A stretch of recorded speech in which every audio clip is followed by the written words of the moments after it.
Thank you. Thank you very much. So it is possible to open the PowerPoint? Thank you. Okay. Oh, I have the control in my hand. Good morning.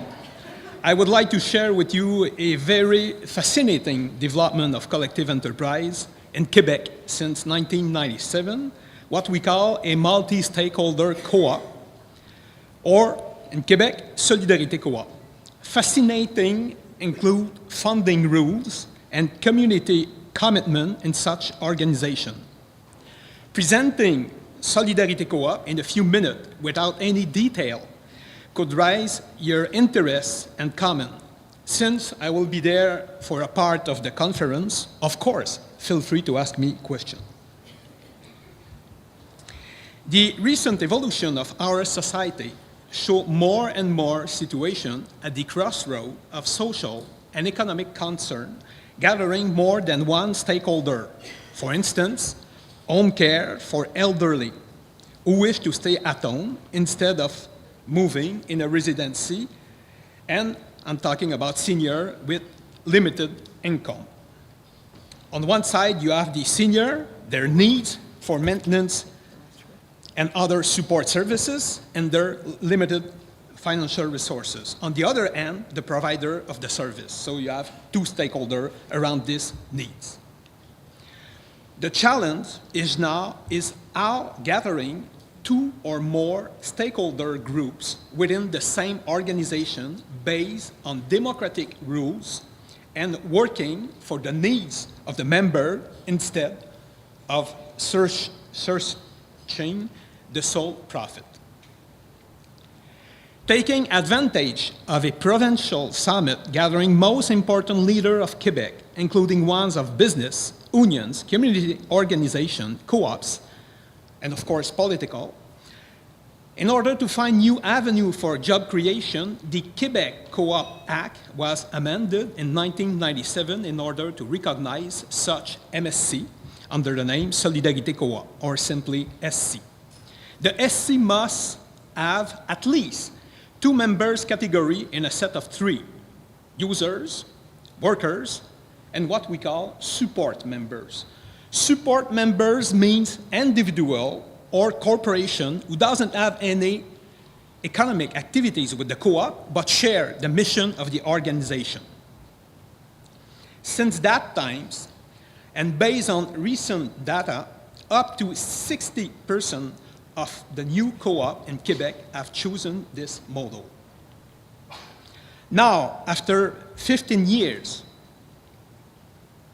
what is the overall result of the SC development in Quebec? Well, quite impressive. More than 700 SC has been created.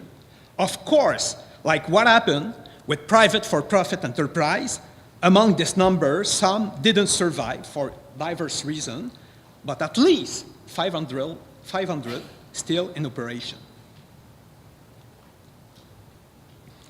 They are operated in various areas of activity: leisure, social and health services, environment, art and entertainment.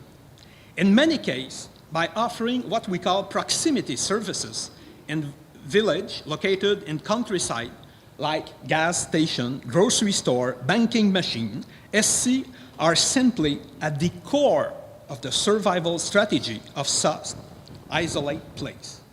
It is full of very innovative action, like saving an alpine ski station, organizing health co-op with unique health promotion and prevention program, delivering housing co-op with services for elderly at a very affordable cost.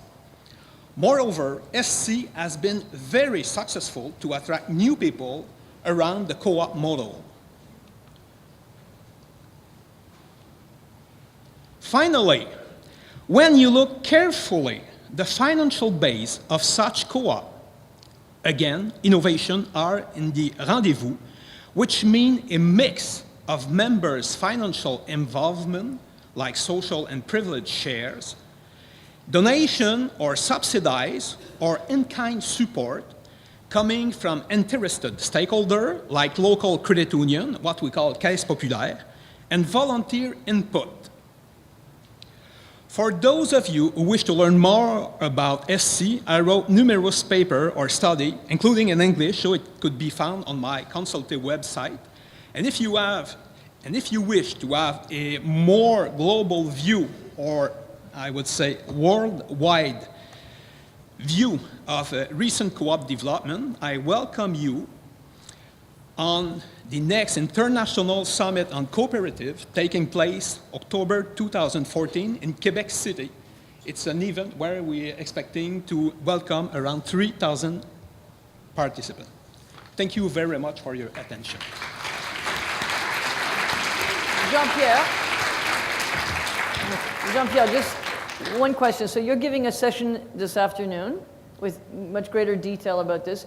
Could I, just for the sake of just spinning it a little bit more, when you have one of these social inclusion organizations, how did it get to, saving the ski hill? So a town was motivated to keep a resort going because it's the basis of the economic engine. Where was this exactly? Well, we have a lot of cases like the one on the screen, but especially this one is located, if you're aware of the geography in Quebec, it's named Thetford Mines, which is around, let me say, around 100 kilometers away from Quebec City. But Thetford Mines, it's a small community, let me say, of around 10,000 inhabitants.